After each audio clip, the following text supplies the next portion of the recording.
কেইটামান দৃশ্য আপোনালোকক দেখুৱাবলৈ চেষ্টা কৰিম যি দৃশ্য দেখাৰ পিছত হয়তো আপোনাৰ বুকুখন ফুলি উঠিব এয়া কোনো আপোনালোকৰ কোনো ডাঙৰ ইণ্ডাষ্ট্ৰী বুলি ভাবিলে ভুল ভাবিব এয়া মৌলানা মুস্তাক আনফৰ নেতৃত্বাধীন অসম ৰাজ্যিক জমিয়তে পবিত্ৰ মাহে ৰমজান উপলক্ষে সহায় কৰাৰ এটা দৃশ্য তেওঁলোকে ষ্টক কৰি ৰাখিছে মাল ইয়াত চাউল দেখুৱাইছোঁ এইফালে অকণমান এইফালে ঘূৰি দিয়ে ইয়াত চাউল আপোনালোকে চাওক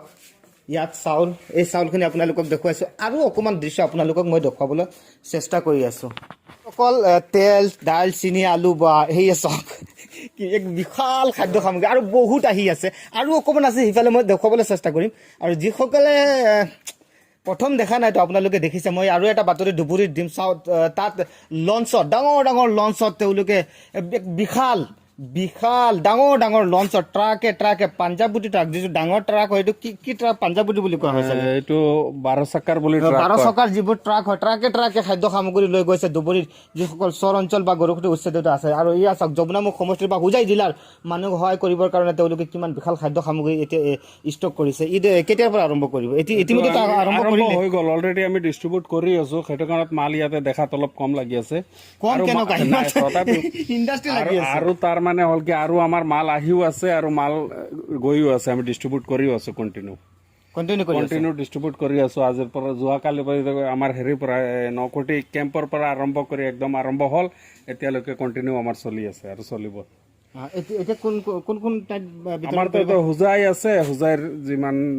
অলপ বিলো হেৰি হয় মানুহ সিহঁতৰ কাৰণে আৰু যমুনামুখ সমষ্টিও আছে চবেই আছে ইয়াতে একদম কামপুৰলৈকেও যাব কামপুৰলৈকেও যাব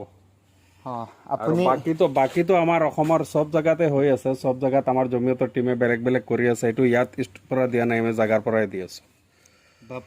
সম্ভৱ কেনেকা হয় আপোনালোকে আপুনি কেনেকা এইবোৰ সহ্য কৰিব আমাৰ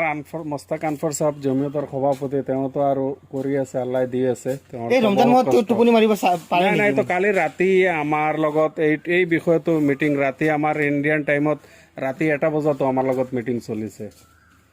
এই বিষয়লৈ বিশ্বাস কৰক আপোনালোকে মই দেখুৱাইছো সবতো কভাৰ কৰিব নোৱাৰো মানুহে ক'ব অকল আনফৰৰ নিউজ একচুৱেলি দি আছে আমি কি কৰিম বাতৰিটো আমি হেৰি উপস্থাপন কৰিবই লাগিব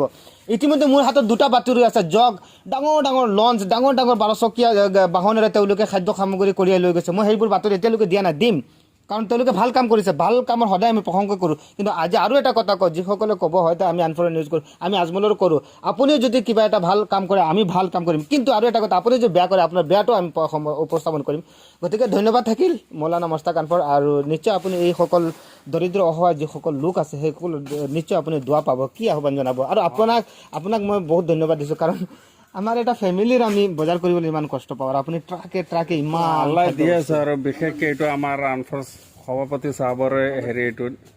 তেওঁৰ আদেশ মৰ্মে আমি কৰি আছো আৰু আল্লাহ কৰাই আছে ইনশাআল্লাহ দোৱা কৰিব যাতে আৰু কৰিব পাৰিব পিছতে হয় ইনশাআল্লাহ তেওঁলোকৰ কাৰণে দোৱা কৰিব খাস কৰি শফিক ভাইৰ কাৰণে দোৱা কৰিব তেওঁ বহুত